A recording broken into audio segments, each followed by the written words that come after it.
Então vamos passar a palavra para o Gilberto.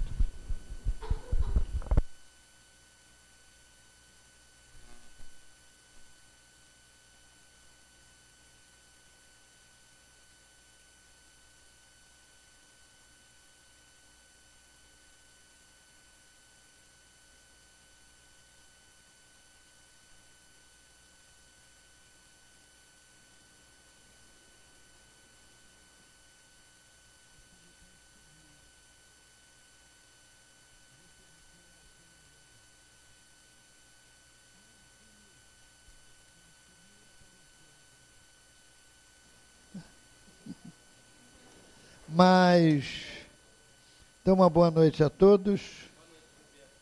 Isso, boa noite. O tema é interessante, é instigante, porque o que acontece? A gente precisa colher o máximo possível de informações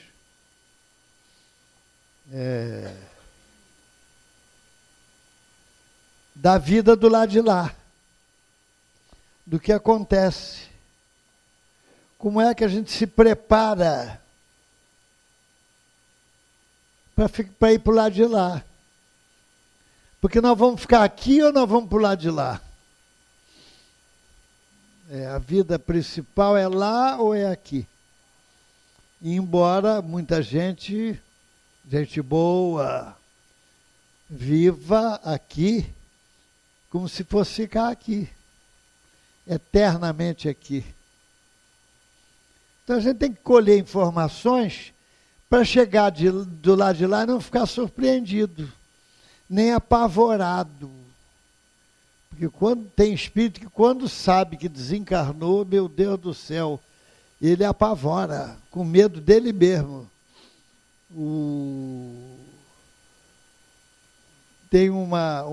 Tinha uma senhora que estava muito doente na enfermaria do hospital, quando uma enfermeira muito bondosa resolveu visitá-la e adiantou, né? Eu sou a enfermeira do necrotério. Ah, meu Deus do céu, já morri e ela veio me visitar, ela não pulou da cama porque não pôde. Apavorada, pensando que era um fantasma do necrotério que foi visitá-la. Quer dizer, tudo isso é falta de preparo, gente. Nós somos do lado de lá. Nós estamos aqui temporariamente. É claro, a gente não vai largar tudo, viver num êxtase, não. Porque aqui nós estamos fazendo a prova.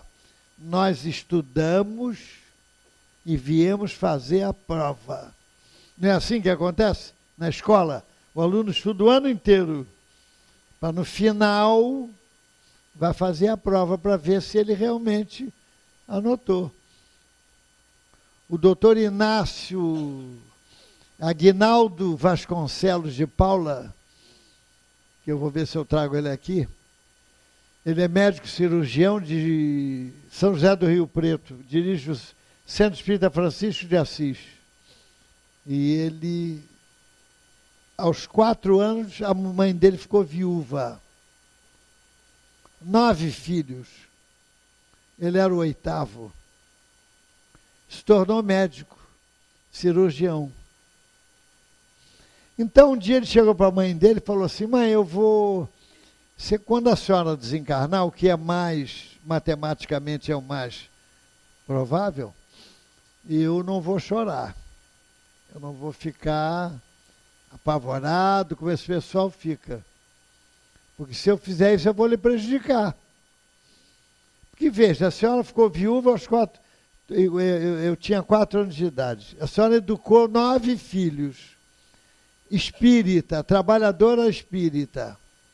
Então a senhora vai ser recebida do lado de lá com festa. Não é uma festa? Quem chega bem... Quem fez todo o bem que podia, a morte é um sono guardado na bênção da anestesia.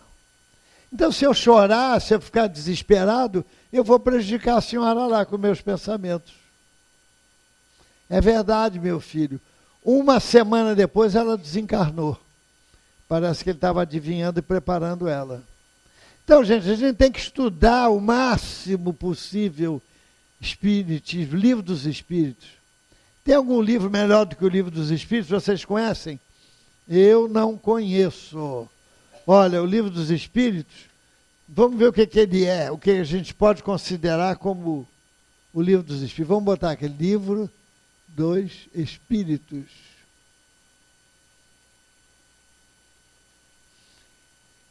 É o livro Verdade. É um livro Verdade. Porque tudo que ele diz é verdade. Ele diz o que todas as religiões e as filosofias se atormentaram buscando saber. Quem nós somos, de onde viemos e para onde vamos. O Livro dos Espíritos não fala tudo isso? Então é um livro Verdade. Por ser um livro Verdade, ele também é o livro da esperança. Porque ele dá esperança à criatura que lê. Depois da morte. Gente, o que o Livro dos Espíritos fez ao Espiritismo não tem nada igual. Ele é imbatível por uma única razão. Uma das únicas e muitas razões. Ele anula as ansiedades com relação à morte. O espírita não tem medo de morrer. Ô Jorge, eu vou fazer uma pesquisa aqui. Calma. Sim, está se adiantando do que eu vou falar. Não vou falar mais. Esquece isso que eu vou, porque o Jorge já falou. O espírita não tem medo de morrer. Quer ver? Quem não tem medo de morrer, permaneça sentado. Olha, unanimidade. Ninguém aqui tem medo de morrer. Tem vergonha. Ele falou, eu tenho vergonha. Chega lá com a mala vazia. Isso, Pablo. Olha, chegar lá com a mala vazia. Depois da morte, no além, a dor que mais agonia é a mágoa de não ter feito todo o bem que podia, disse Antônio Costa. Bom, eu estou falando isso porque agora é que vou começar o tema, porque agora é que deu 8 horas. Porque a Wanda passou para mim antes da hora. Bom, mas é assim mesmo. Os espíritos têm o poder de desviar os males de certas pessoas, atraindo para elas a prosperidade? Olha que beleza. Já pensou? Meu guia, diz qual é o número da loteria, eu preciso dar um jeito na minha vida. O que vocês acham? Os espíritos têm o poder de desviar os males de certas pessoas, atraindo para elas a prosperidade? Será que eles têm? Não o podem fazer inteiramente. Isso quer dizer que alguma coisinha eles podem fazer. Então vamos ver como é que a coisa funciona. Porque há males que pertencem aos desígnios da providência, mas minoram as vossas dores, dando-vos paciência e resignação. Tem coisa melhor do que paciência e resignação? É o que o Livro dos Espíritos dá. É o que o Livro dos Espíritos dá. Então o companheiro... Sabei, continuando, também que depende frequentemente de vós desviar esses males, ou pelo menos atenuá-los. Deus vos deu a inteligência para usardes, e é sobretudo por meio dela que os espíritos vos socorrem, sugerindo-vos pensamentos favoráveis. Mas eles não assistem senão aos que sabem assistir-se a si mesmos. E é esse o significado das palavras. Buscai e achareis, batei e abrir-se-vos-á. Então, meus amigos, tinha um rapaz que ele adorava, viciado em loteria esportiva. Só jogava loteria esportiva. E o pai também jogava, mas jogava pouquinho, e o pai morreu. Aí ele começou a pedir insistentemente ao Espírito do Pai que marcasse os 13 pontos, 13, né? Da loteria. Aí um dia ele sonhou com o pai parado, olhando para ele, rindo, e aqui no peito o cartão da loteria brilhando, com os 13 números marcados. Ah, ele jogou tudo que tinha e que não tinha, deu 12 pontos. E ele ficou bravo com o pai. Mentalizou o pai de todo jeito possível, até que um dia o pai veio, até para ficar livre dele, né? Veio para atender ele. Mas então o senhor faz isso comigo? Marca os 13 pontos e erra um? Eu? Que eu marquei nada, eu nem penso em loteria, em jogo. Marcou sim, eu sonhei com o senhor, eu vi o cartão marcado no peito. Não vi não. Aí o pai disse, não, você tinha tanto desejo, tanta ansiedade que isso acontecesse, que você plasmou esse cartão. Quer dizer, então veja o poder do pensamento. Então ele plasmou, e como não era para ganhar, ele só viu os 12 pontos e não viu o ponto certinho. Então é assim que acontece. Tinha um homem lá em Pedro Leopoldo, que toda vez que ele encontrava o Chico, ele dizia, Chico, quando eu ganhar na loteria, eu vou dar 1.000.000%. Toda vez. Chico, vou ganhar na loteria, vou dar 1.000.000%. Ele ganhou na loteria, como uma coisa é falar e outra é fazer, pernas para que te quero. Se mandou para Belo Horizonte. O Pablo está rindo, é? Se mandou para Belo Horizonte. Uns 10 anos depois, ele vem com o olho arregalado, fantasma, já não era mais encarnado, com um talão de cheque aberto. Chico, eu vim pagar aquela dívida do centro. Sabe o que o Chico disse para ele? Agora, meu filho, agora não precisa mais, o teu câmbio é outro. Como? Teu câmbio é outro, você não está mais no corpo.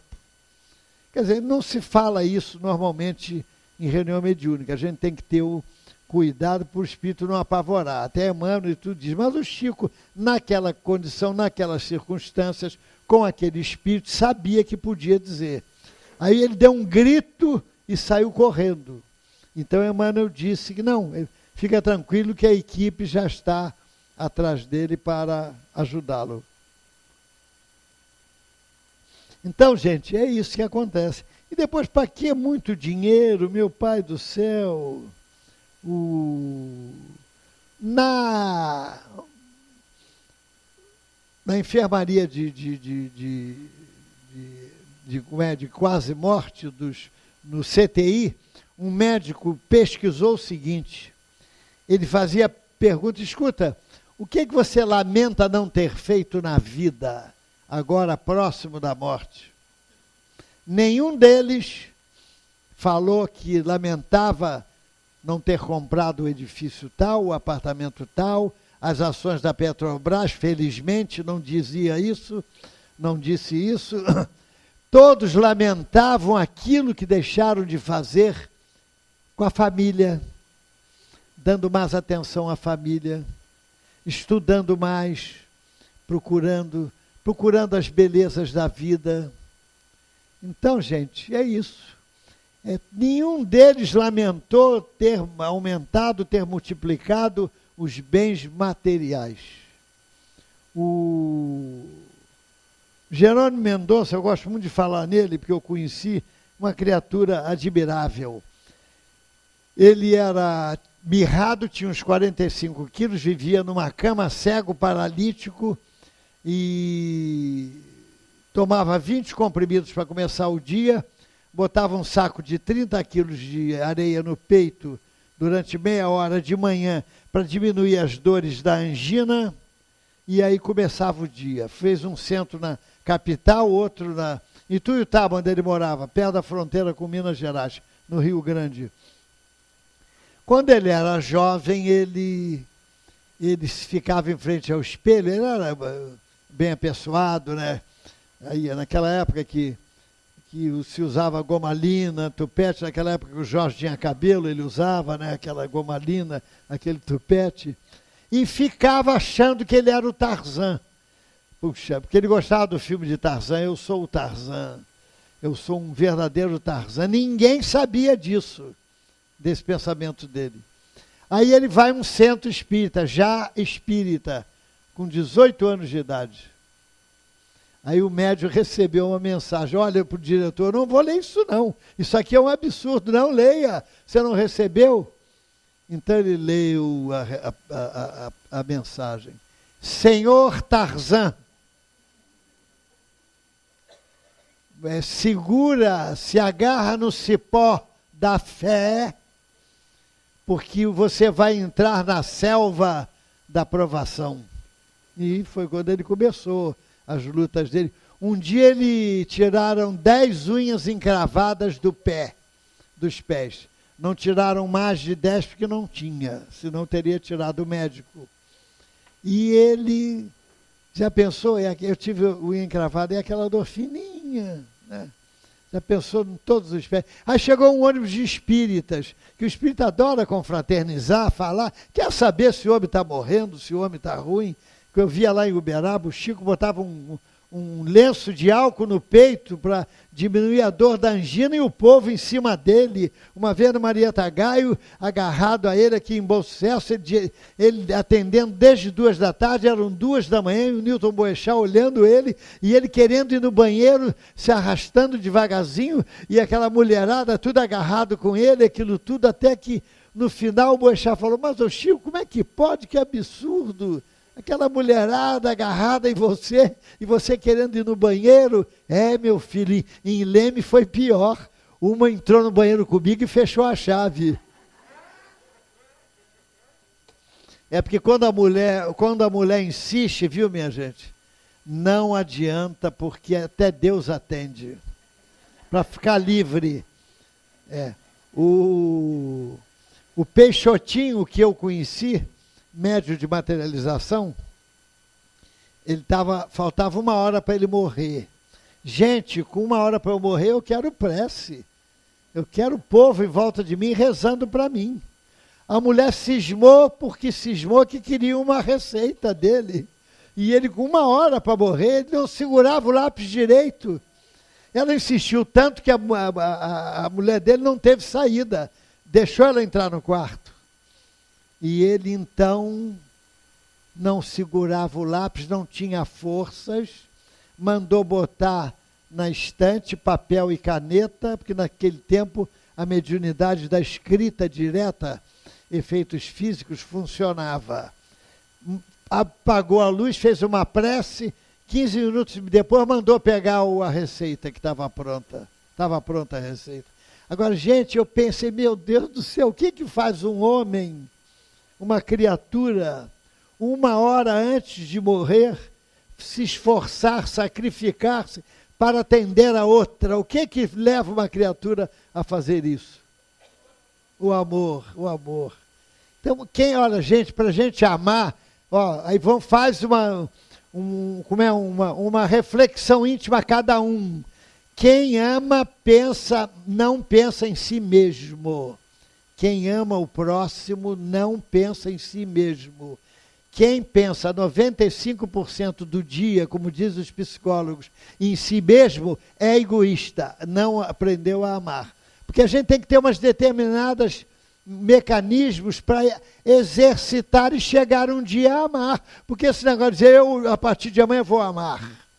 Eu a partir de amanhã não serei mais egoísta. Não é assim que funciona. Você tem que ser testado, provar. Então, Chico Xavier só pensava nos outros. Chico, qual é o clima que você gosta mais?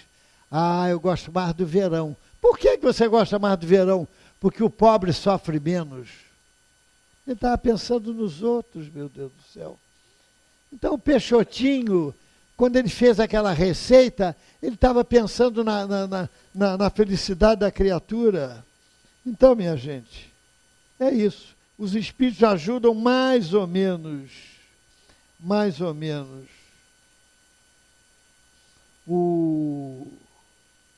Eles ajudam. Porque a lei não é de punitiva, a lei é educativa. E eu vou dar uma dica para vocês.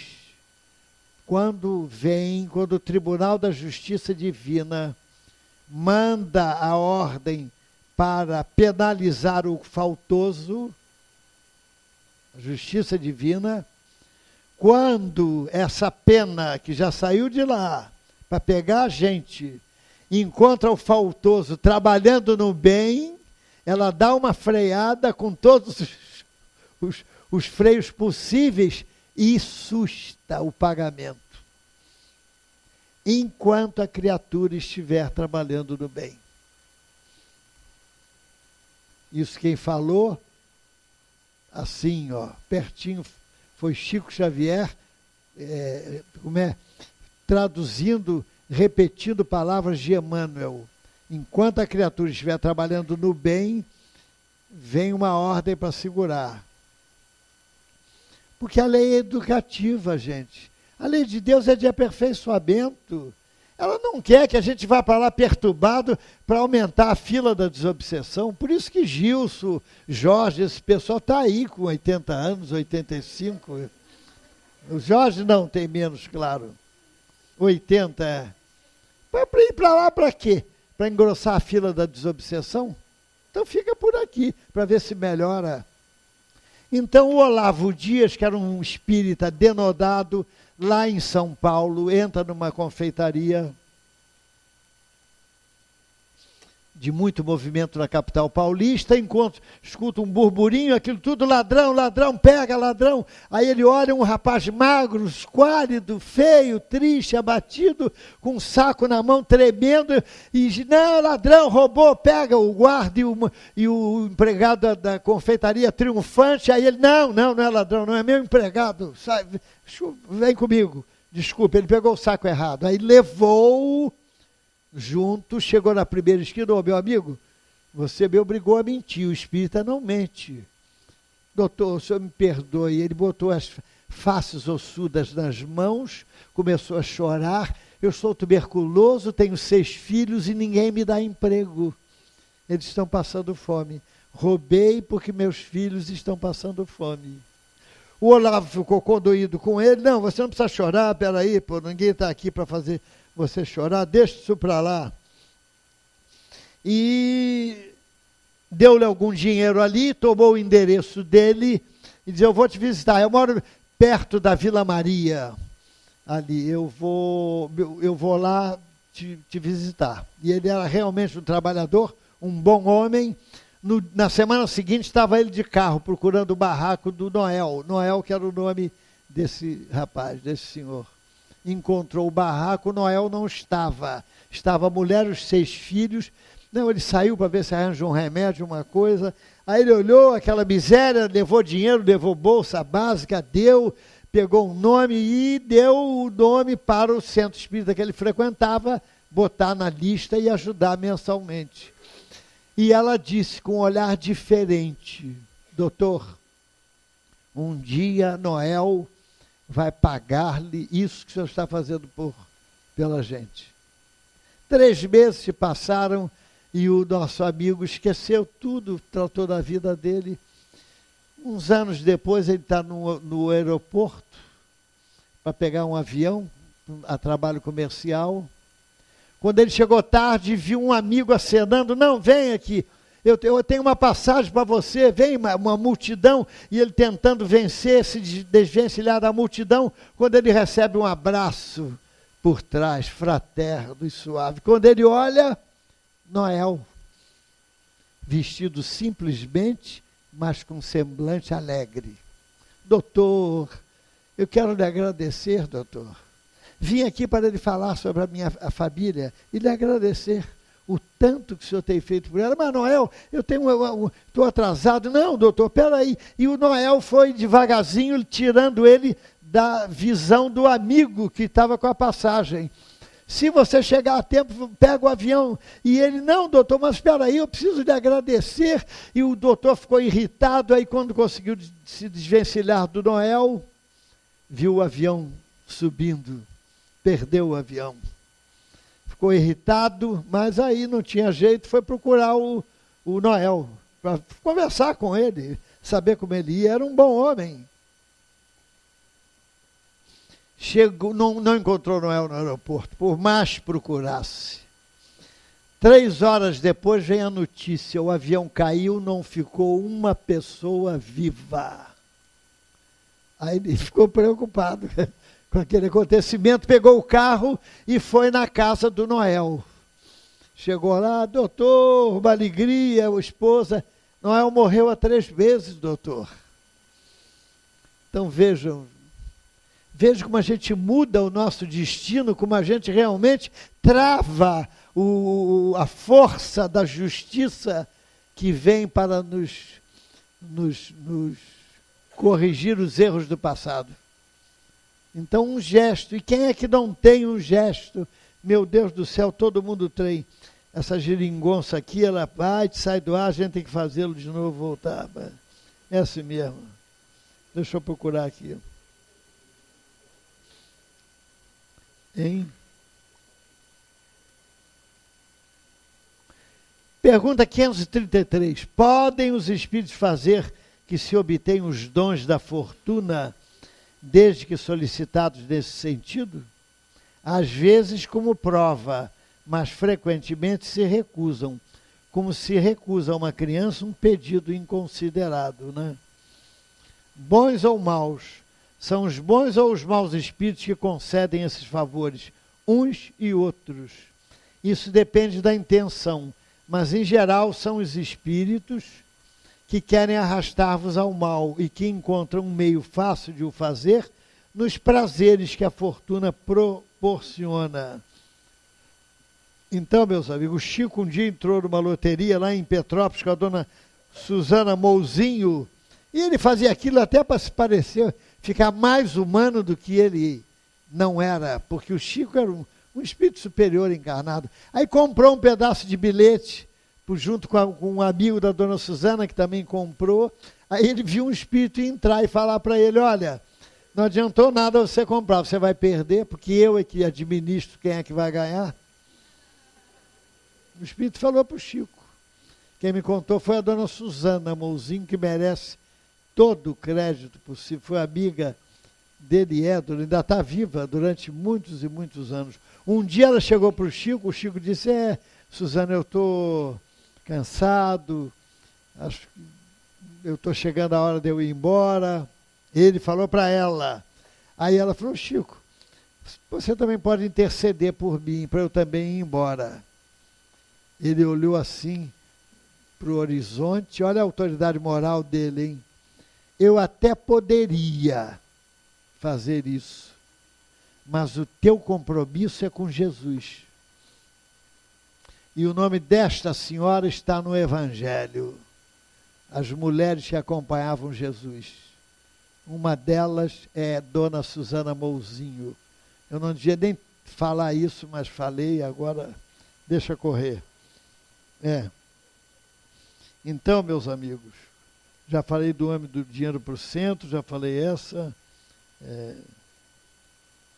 Antonino eu escutei essa em Uberaba, quando o Cornélio Pires deu. José Romano, Antonino era dotado por terra, nota e fazenda, mas tinha o coco apertado qual a cana na moenda. É um problema de muito dinheiro, acontece isso. É aquela história, o homem tinha uma obsessão, foi lá no Simonetti. Seu Simonetti, pelo amor de Deus, eu tenho uma ideia fixa. Eu saio do trabalho, estou com o meu carro a 100 metros, será que eu fechei o cofre?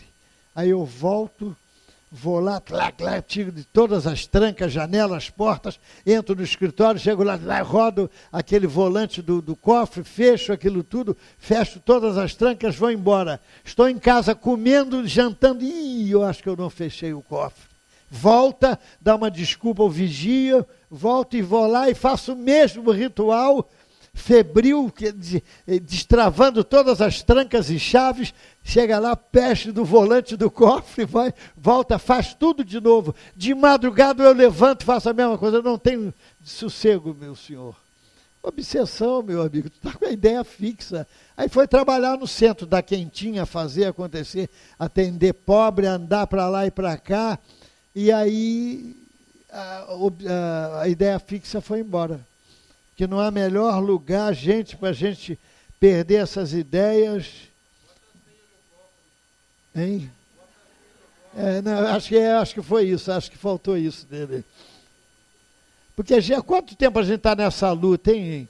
Ora, para alcançar a idade da razão, com o título de homem, dotado de raciocínio e discernimento, o homem despendeu nada menos do que 1 bilhão, olha só, 1,5. 1,5 bilhão de anos, só para encontrar a idade da razão, todos nós aqui, tá? Já andamos 1 bilhão e 500 mil anos nessa praia. E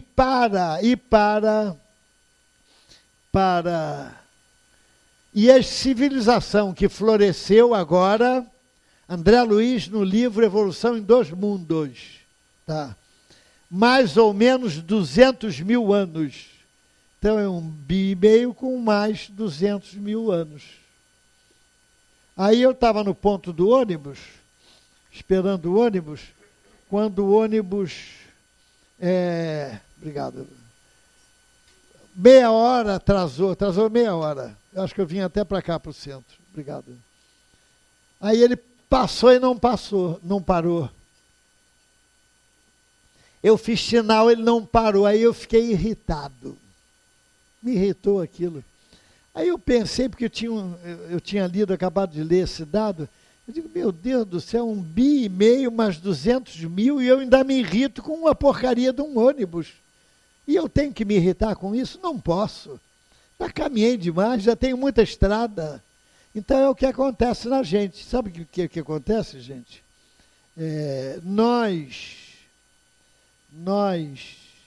É difícil a gente mudar os nossos pensamentos. É difícil. Quer ver? Quem é que se lembra o que aconteceu no dia 11 de setembro de não sei o que? O que houve? Hein? As Torres. Isso, todo mundo lembra. As Torres, 2001. Muito bem, vamos lá. Quem é que se lembra agora? Deixa eu ver aqui. Quem é que se lembra do que aconteceu em 9 de novembro de 1889? 9 de novembro. Quem é que se lembra? Ninguém lembra. Sabe por quê? Porque não foi tragédia. Porque não teve tiro. Então a gente não guarda. Aqui, em 9 de novembro, foi a derrubada do Muro de Berlim. Um acontecimento mundial. Então a gente não lembra disso, mas aqui, como teve tiro, a gente lembra. A gente lembra do desastre, da situação do jornal que a gente leu, mas uma passagem de André Luiz e do Evangelho a gente não tem dificuldade. Não é? As mulheres curiosíssimas que são. A curiosidade é positiva, viu? Eu sou curioso. A curiosidade levada para o lado positivo é boa, porque você aprende, descobre coisas. Então, se uma mulher ligar para outra, 10h30 da noite, fulana, você não sabe de nada. Eu vi a Maria, você precisava ver. Pronto. Conta. Ah, não, amanhã eu conto. Ah, não, conta agora, senão eu perco o sono. Não durmo. Não é verdade? Agora, se você pegar 10h30 da noite, fulana, eu li um pedaço, um trecho de André Luiz, formidável. Ah, fulana, estou com muito sono, aí você já... Não dá para contar amanhã de manhã? As diferenças, porque a gente vê o que não é bom, o que não serve. Vê o que não serve. Então, vamos fazer um teste aí, vamos ver se dá certo aí. Vocês vão repetir. rapidamente a palavra que eu falar, tá? Eu vou falar, vocês vão repetir comigo. Mas todo mundo, tem que ser todo mundo para dar certo. Branco, branco, branco, branco.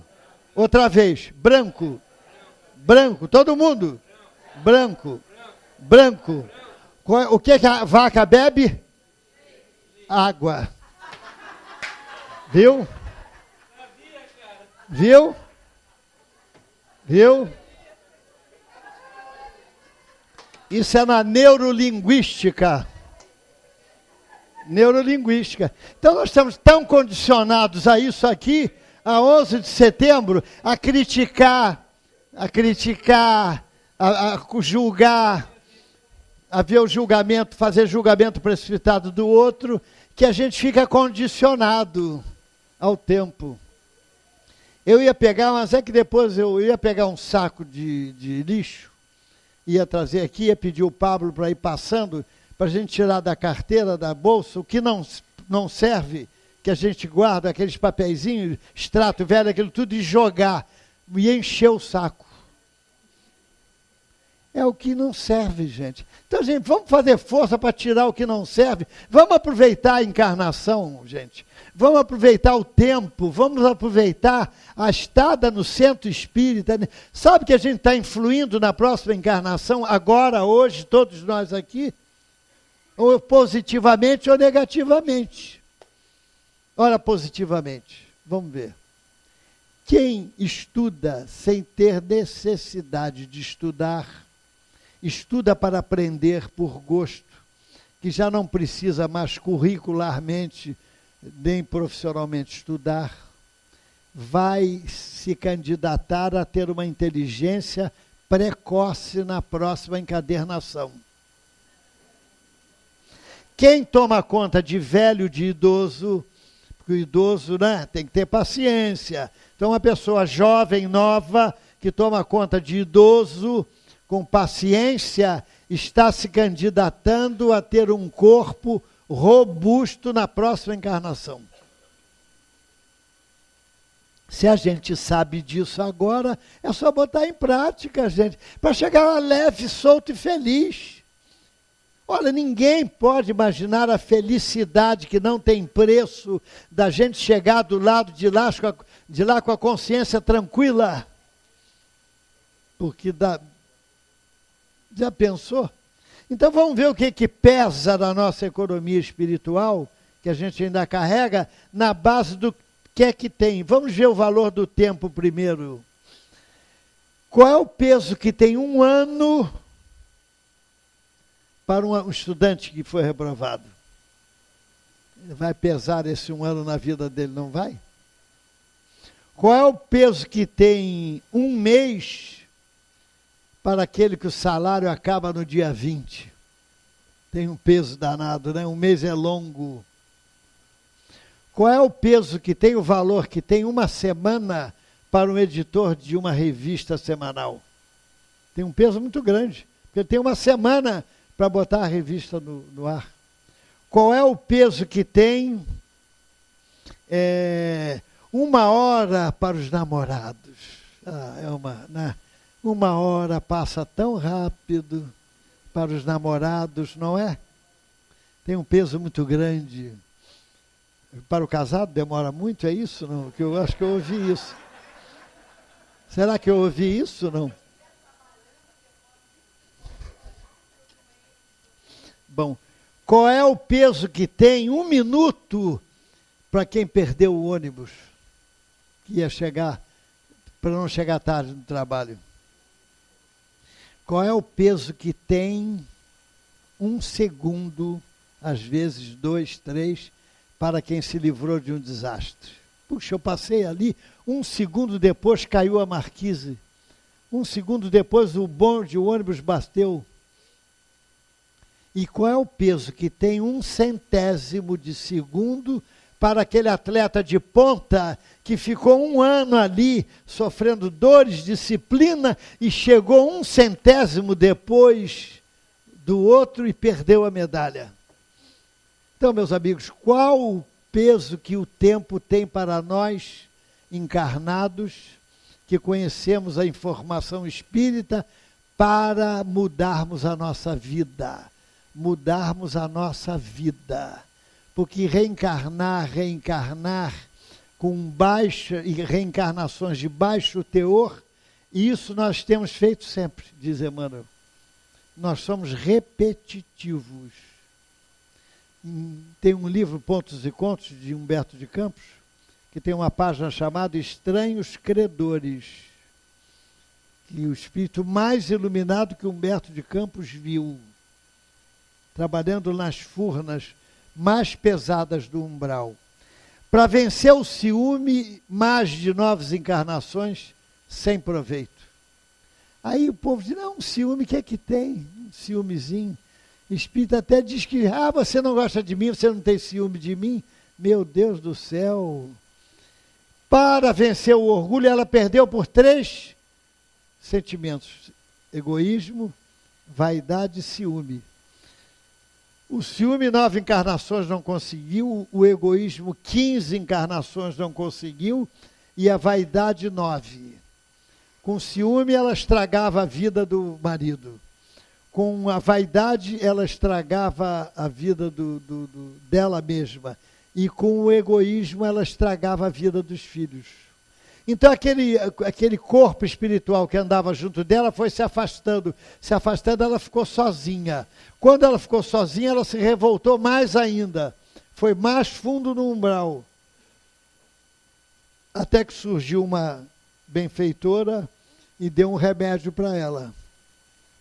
Olha, 70 anos na carne, veja bem, ela estava há milênios tentando vencer o egoísmo, o ciúme e a vaidade, sem conseguir. Com 70 anos ela conseguiu. O que são 70 anos para milênios? Então ela fez o seguinte, a recomendação da outra.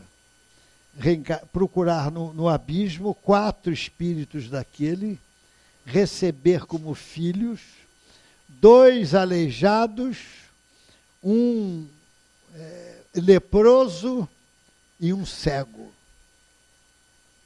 Então, quando ela olha a sabedoria divina, a maternidade, né, o sentimento puro de maternidade.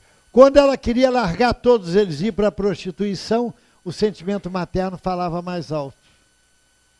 Deus fez a primeira mãe, só de amor ela foi feita. Quis fazer o homem igual, não mais achou a receita.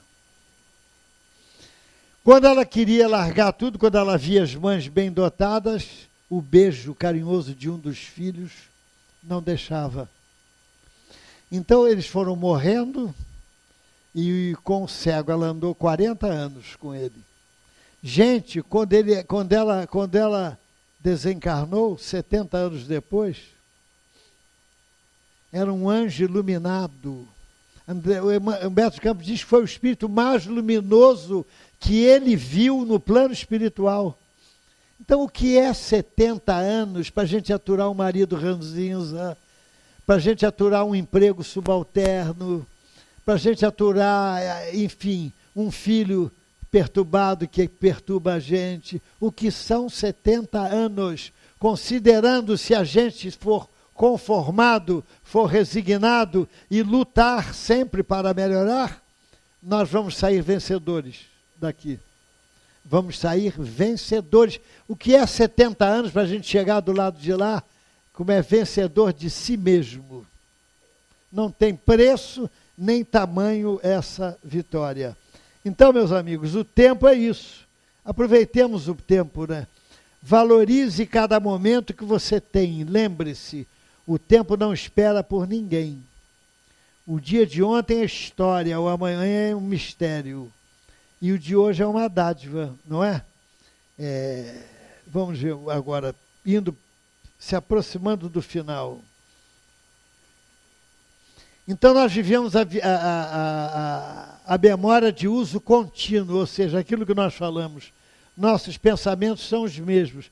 Então, quer ver, sabe o que acontece?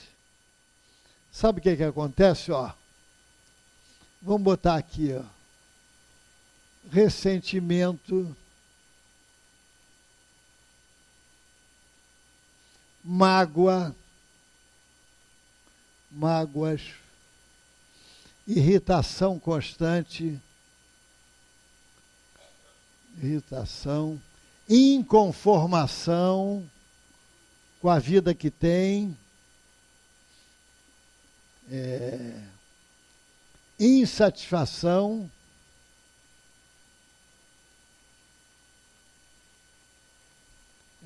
preguiça. Tem gente que é chegado, né? Preguiça, acomodação. Se nós cultivarmos isso uma vida inteira, o que vai acontecer quando a gente desencarnar? O que vai acontecer quando a gente desencarnar? Tem milagre? Acontece milagre com a desencarnação? Nós vamos encontrar a nós mesmos, né? Então nós vamos ser espíritos desencarnados, ressentidos, magoados, irritados, inconformados, insatisfeitos, preguiçosos e acomodados. Com um detalhe. Agora, se nós formos resignados, conformados, alegres, tem isso também. Bom humor, prestativos, simpáticos. Sabe qual vai ser o resultado? Nós vamos ser criaturas amorosas. Mas para ser amoroso, isso aqui é um treinamento. Ó. O primeiro passo para a gente amar é ser simpático. Um antipático chega ao amor? Não chega. Todo mundo foge dele. Ninguém quer ficar perto dele. Olha, o pessimista, viu? Saiam de perto do pessimista, viu? Pessimista é e o triste sistemático, pelo amor de Deus, não tem castigo pior do que... É uma mendiga braba, ficar perto de triste e de coisa. Então, ó, primeiro passo é a simpatia, ser simpático. E uma criatura simpática é prestativa. Ser prestativo. Gente, vou contar 2 casinhos aqui que mudaram a vida de 2 pessoas. O gerente de uma câmara frigorífica, de um frigorífico, entrou na câmara às 5 horas da tarde, expediente encerrando, e a porta fechou. Aquela porta larga, não adiantava gritar que ninguém ia ouvir. Ele de camisa pensou, vou morrer. Daqui a meia hora estou congelado, vou morrer. Está rindo? Meia hora depois, a porta se abriu.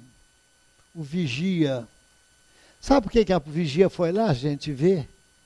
Porque ele era a única criatura, o único funcionário da empresa que falava com ele, dava boa tarde, perguntava como é que a família ia, sorria para ele e mostrava um ar simpático. Então o vigia viu o celular na mesa dele, o casaco, viu que ele não estava, ficou preocupado, procurou por toda a fábrica, o frigorífico, não, só pode estar dentro do frigorífico. Foi lá ver.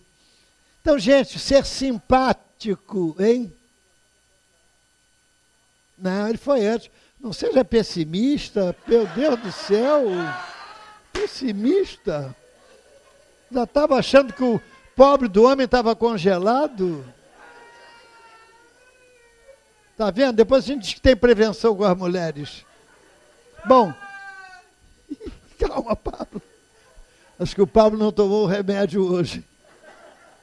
Bom, então, a simpatia dele salvou a vida dele. Salvou a vida dele. E tem um outro caso também. Esse então, ó. Um rapaz vendia, porque o coral é assim, né? O coral canta tanto, vive cantando, que eles querem falar. Então, entre uma canção e outra, eles falam. Mas, ó, o rapaz vendia livros para custear o seu estudo na universidade. Bateu numa casa simples, a moça não tinha dinheiro. Poxa vida, meu amigo, eu não tenho como lhe ajudar, mas vem cá, vou lhe dar um copo de leite. Toma um copo de leite. Uma moça simples, simpática, e tomou o copo de leite. Tome outro copo, está muito calor, eu noto, você está andando muito, está vermelho do sol. E ele tomou 2 copos de leite. Passou 20 anos, ela teve uma doença grave, teve que fazer uma cirurgia que só tinha um especialista na região, que era na cidade próxima, grande, e o especialista foi, quando ela entrou, ele foi ver o cadastro dela e o prontuário, e ela notou que os médicos passaram a cuidar dela, todo mundo tem mais atenção do que o normal com ela, e que o cirurgião que a operou ia sempre lá. Era um hospital particular, quando chegou a hora do pagamento, ela não tinha dinheiro, começou a chorar quando o administrador apresentou a conta. Aí, apresentou a conta, estava lá, operação, tantos reais, repouso, casa de saúde, remédios, enfermaria, aquilo tudo, tanto. Pagamento, pago por 2 copos de leite. Gente, ele foi o cirurgião que ofereceu o livro na casa dela e que tomou os 2 copinhos de leite. Então, gente, quem é que não pode fazer pequenas coisas? Não é? Todos nós podemos. E a soma dessas pequenas coisas, a gente vai repetindo e vai tomando gosto de fazer. Gente, foi feita pesquisa. Quem faz trabalho social, voluntário, seja centro espírita, associação, lá o que for, sente-se bem, um sentimento diferente depois que faz. Isso é lei de Deus para alcançarmos o amor, porque Deus é amor. E as 2 palavras que têm mais peso na vida são Deus e amor. Então a gente tem que repetir gestos desse. Eu conto sempre isso, daquela senhorinha com 90 anos no mercado, porque o velho quando sai, ele solta a língua, porque em casa ninguém deixa ele falar. Espera aí que eu estou vendo jornal, o mesmo desastre que já falou 20 vezes, calma, fica no canto, e ele fica no canto, aí quando ele sai, ele destrava a língua e fala mesmo, né? Então uma senhorinha de 90 anos estava atrás de mim, me deu a vaga, gentil, risonha, eu tenho 90 anos, ainda trabalho, tomo conta de uma senhora com 70 anos, ela tomava conta. Vou ao caixa eletrônico, sem precisar ajuda, faço meus pagamentos. Sou viúva há 50 anos. Eu digo, está explicada a razão do sucesso. Então, gente, pensemos nisso no tempo. Para encerrar estas mal alinhavadas ideias, vamos falar uma pequena historinha que Hilário Silva já falou, e eu sempre falo, mas ela é muito boa, e tem gente aqui que não escutou. Ela é muito boa. O orador fez uma palestra sobre a caridade, dizendo que quem não pratica a caridade ia contrair doença ruim, incurável. Aí, ele foi festejado, uma palestra bem feita, mas ele era de uma outra cidade, foi pernoitar no hotel, e estava muito calor, ele pegou o evangelho, desceu para ler embaixo do poste de luz, e quando ele abriu o evangelho, um mendigo com a mão magra se aproximou e pediu uma esmola, pelo amor de Deus. Aí ele botou a mão no bolso do paletó para atender a rogativa do mendigo, né? O mendigo, se vendo já antecipadamente de posse do donativo, disse que os bons espíritos o acompanhem. Mas aí ele tateou, viu que era uma nota de uns 50 reais hoje.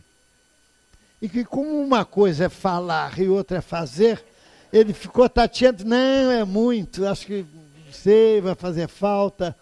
A mão voltou vazia. Quando o mendigo viu a mão voltar vazia, disse que os bons espíritos o acompanhem e nunca o alcancem. Aí ele, se sentindo criticado, aí botou a mão de novo no bolso. Quando o mendigo viu ele botar a mão de novo no bolso, eu acho que ele era carioca aqui da Taquara, o mendigo, falou que os bons espíritos o acompanhem e nunca o alcancem. Aí, peraí, aí, vindo-se criticado, a mão voltou vazia. Quando o mendigo viu a mão voltar vazia, quando ele botou a mão no bolso, ele disse que os bons espíritos o acompanhem e nunca o alcancem com doenças. Quando ele botou a segunda vez a mão no bolso. Mas quando ele tirou, não, ele acha que tem cara que bebe, eu acho que não vai dar certo, é muito, vai me fazer falta. Aí a mão voltou definitivamente vazia. Aí ele não se fez de rogado, que os bons espíritos o acompanhem e nunca o alcancem com doenças que possam ser curadas. Aí o homem, peraí, quem é que ensinou o senhor a pedir rogando praga nos outros? Foi lá no centro. No centro, o homem que falou lá. Ele disse, olha, que quem não faz a caridade está roubado. Ele falou isso, meu filho? Falou, então toma. E deu a ele os 50 reais. Então, aproveitemos o tempo para não chorarmos do lado de lá. Porque vai chegar uma hora que o anjo da morte entrara belo e puro, ostentando nas mãos um facho aceso, disse-me ao coração triste e surpreso, pobre amigo, e a ti mesmo que eu procuro, a sós comigo, exânime e indefeso, regressei ao passado e vi-me preso às ansiedades do caminho escuro. Amores e ambições, penas e abrolhos, e o pranto que jorrava de meus olhos, banhava a fria máscara de cera. E na sombra abismal da último dia, não chorava a vida que fugia, e em vão chorava a oportunidade que perdera. Muita paz. Nesta jornada